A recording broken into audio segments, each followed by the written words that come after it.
இந்த எபிசோட நாம இயக்குனர் ஷெரீப் கௌசி இயக்கத்தில் எழுந்திருக்கிற காந்தி கண்ணாடி படத்தை பற்றி தான் பார்க்க போகிறோம்.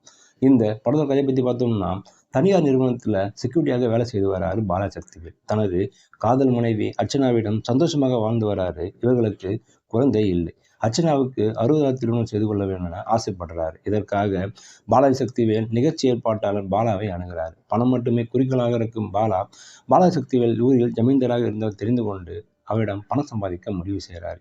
ஊரில் இருக்கும் நிலத்தை விற்று ரூபாய் 90 லட்சம் ரூபாய் பணத்தை வைத்து 60வது திருமணம் செய்ய ஏற்பாடுகள் நடக்குது. இந்நிலையில மத்திய அரசின் பண மதிப்பிழப்பு நடவடிக்கை அமலுக்கு வர பாலாஜி சக்திவேலிடம் இருக்கும் பணம் அனைத்தும் செல்லாமல் போகுது. இறுதியில மனைவியின் ஆசையை பாலாஜி சக்திவேல் நிறைவேற்றினாரா? பாலாவின் பண ஆசை என்ன ஆனது? இதுதாங்க அந்த படத்தோட மீதி கதை. முழு படத்தையும் தன் தோல்ல தாங்கி பிடித்திருக்கிறார் பாலாஜி சக்திவேல். மனைவியின் ஆசையை எப்படியாவது நிறைவேற்ற துடிக்கும் பாசமான கணவனாக மனதில் நிற்கிறார். மனைவி பார்த்து அடிக்கடி அதான் நீ இருக்கல என்று சொல்லும்போது நெகிழ வைத்து இருக்கார். இவருக்கு ஜோடியாக வரும் அர்ச்சனா போட்டி போட்டு நடிப்பை வெளிப்படுத்தியிருக்காங்கன்னு சொல்லலாம். குறிப்பாக கிளைமேக்ஸ் காட்சியில் கண்கலங்க வச்சிருக்காங்க. நிகழ்ச்சி ஏற்பாட்டிலாக வரும் பாலா படம் முழுக்க இறுக்கமான முகத்துடன் நடித்திருக்கிறாரு. பணம் மட்டுமே குறிப்பு என்பதற்கு காரணம் சொல்லும்போது கவனிக்க வச்சிருக்காரு. இன்னும் கொஞ்சம் நடிப்பில் கவனம் செலுத்திருக்கலாம்னு தோணுது. இவருக்கு ஜோடியாக நடித்திருக்கும் நமிதா கிருஷ்ணமூர்த்தி சிறப்பான நடிப்பை வெளிப்படுத்தியிருக்காங்க. பாலாவை திட்டும் போதும் அவரது பாசத்துக்கு இயங்கும் போதும் நடிப்பில் ஸ்கோர் செஞ்சுருக்காங்க.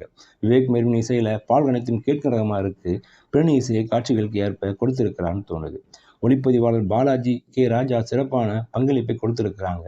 மனைவின் ஆசையை நிறைவேற்ற துடிக்கும் கணவனின் கதையை மையமாக வைத்து படத்தை இயக்கியிருக்கிறார் இயக்குனர். ஒரு அழகான காதல் கதையை சொல்ல முயற்சி செய்திருக்காரு. லாஜிக் மீறல்கள், சுவாரஸ்யம் இல்லாத ஒரு சில காட்சிகள் மற்றும் படத்திற்கு பலவீனமாக இருக்கு.